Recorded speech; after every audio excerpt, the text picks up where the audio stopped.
This is Talk Business and Politics with Roby Brock. Welcome to today's Talk Business and Politics. I'm joined by John Brummett of the Arkansas Democrat-Gazette. Good to see you, as always. You're looking not too shabby today. Well, thank you very much. Thank you very much. You want to tell everybody a little bit of the inside story on Not Too Shabby? Because you want me to? Just a little bit, not a whole lot. So. Not a full narrative?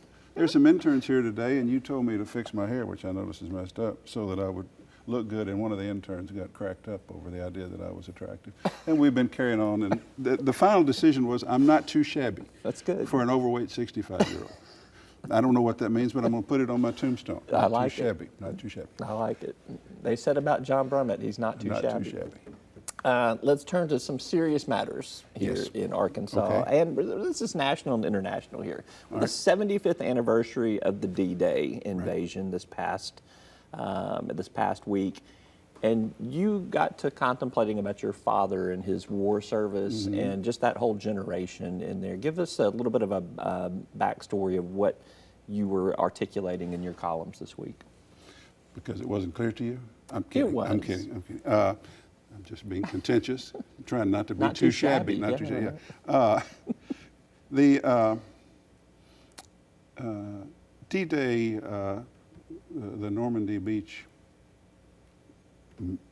young American men who were just kind of sacrificed, go out there and face the artillery and the fire to take this beach.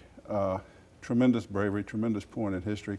My own father was a 19-year-old, 8th grade educated kid from rural Howard County who was in the Marines and was on Okinawa, which was the last, and some say the most desperate and horrible battle before the atomic bomb, because next, that was the closest to the mainland. And the New York Times did a piece about how children of this so-called greatest generation never really appreciated, as young children won't, where their fathers had recently been. And by the time they got old enough to ask, they found that their fathers were either too damaged or unwilling to speak about it. And there, in fact, in St. Louis, all these are records, and people are going up there and for a couple $1,000s getting albums made of their father's military records, which I may do. But I wrote a column about quoting Socrates, an unexamined life is not worth living. And I said, and I quoted a friend as saying the single most unexamined life that we can see is President Trump. He is so verbose and always instinctively in love with himself and instinctively disdainful of any detraction. And I compared that and our generation of verbosity and braggadocio with those damaged men, of which my father was an example. And that was largely the point of my column. The upshot of it was we wish we had known more, wish they could have talked more. We're sorry we didn't appreciate their sacrifice and their pain. And also, maybe today we could shut up a little bit and talk a little less and be a little more self-examining. That was what I was attempting to convey. Yeah. My grandfather was in a bomber plane that was dropped bombs on Germany to soften everything up there and was shot down in the English Channel. I did not find that out until after he passed away. I never had a chance to visit with him about that. And he never talked about it. So I have to tell you, since that column yesterday and another a standard Father's Day column about my father about the same theme, how he didn't talk about his war service, I have had hundreds of responses, because on social media people can link a column and then other people can share it, and it's just all over the country. Everybody's saying basically the same thing, what you just said. Yeah. A father, an uncle had an experience. I had a guy said, my dad was at the Battle of the Bulge. I didn't find out till he was on his deathbed that he was. Partly because, you know, when you're a kid in the mid-50s, a baby boom kid, you hear about the war and your dad was in the war, and as I said in the column, it's as distant to you as George Washington. You don't realize it just in adult age years, 8 years or no time at all between the time of the end of the war and my birth. And it just came to be that we never were able, for various reasons, to talk with our fathers about the historic, painful, scarring experiences that they had. And it's too bad. Yeah. We are digitizing a documentary we did about 10 years ago where we interviewed 3 Arkansans who, one was a Battle of the Bulge survivor, one was a D-Day survivor, one was a battle of Midway Survivor. Right. 2 of those 3 are passed away now. But anyhow, we are going to bring that back during July 4th as a result of the 75th anniversary. And on July column 4th, there. by the way, we're planning a Trump celebration, aren't we, by the way, which goes to the other side of that column, that we're too self-celebrating now, in my view. So all right, let's talk about President Trump and his bluff on tariffs with Mexico. He backs off at the very end of the week, last week, about those tariffs. Then there is some reporting that suggests maybe the deal was done a while back there. Right. What is your take on, was he bluffing or not? I think it was a bluff. I think he lives by the bluff. I think he's a poker player who really doesn't have any strategy other than I'm loud and I got a lot of money to burn and I'm going to bluff. And he bluffs everything. Everything's a bluff, and sometimes it works and sometimes it doesn't. When he tried to bluff Nancy Pelosi over the wall and the funding, she had a good hand, she knew it, and she had her own money, meaning her husband, and he lost that one. Mexico, he sort of yanked them to the poker table and they folded after the opening deal. This is a couple things on that. I first saw this excellent metaphor from Beto O'Rourke. Remember him? He's running for president. He said, Trump wants to get credit for being the firefighter battling his own arson. You know, hey, I set this fire, but I'm in here and we're going to put it out. And that's. Are you appreciative of me putting out the fire that I started? Right. Exactly. Yeah, that's the thing. I mean, yeah, it's like, I saved you. And I say in tomorrow's column, indeed, Donald Trump several times has told us that we should thank him for saving us from Donald Trump.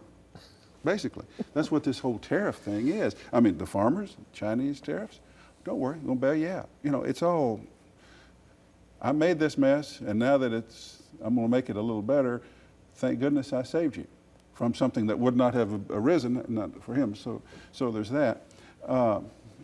The other thing is, and this is my column tomorrow, and I'll make the liberals mad, but it is possible that this bluff will bear significant fruit. It's possible. If Mexico sends more troops more quickly to the area, and they set up a better processing system for this flood of migrants, which have created a real problem at our border, and they can be treated humanely and more responsibly, that lessens the strain on the United States system and on our border. And if all of this, even if all of this was mostly negotiated before, but they're going to be more diligent or expedited, good. My fight is not with Donald Trump always on policy. I mean, you know, I don't like Republican policies, but that's got nothing to do with him. It's his style that we talk about more broadly. But in this particular case, the Democrats have uniformly, they run out there and say, there's nothing here, this is typical. He made this mess, he fixed something of his own creation, he wants credit for it. And anyway, all of this was going to be done anyway. Okay. And by the way, this is a silly way to approach a problem when we need broad immigration reform. You know, every once in a while, it wouldn't hurt the Democrats to say, well, good. Well, good. The tariffs are averted. Mexico may now work more closely with us. Okay, good. Let's see how this works. Yep. But that's not how our politics works anymore. Trump's... Can't give an inch. I got another quote from tomorrow. Right, another quote from tomorrow's column is that the Democrats' base despises Trump as much as Trump loves Trump, and that's a lot.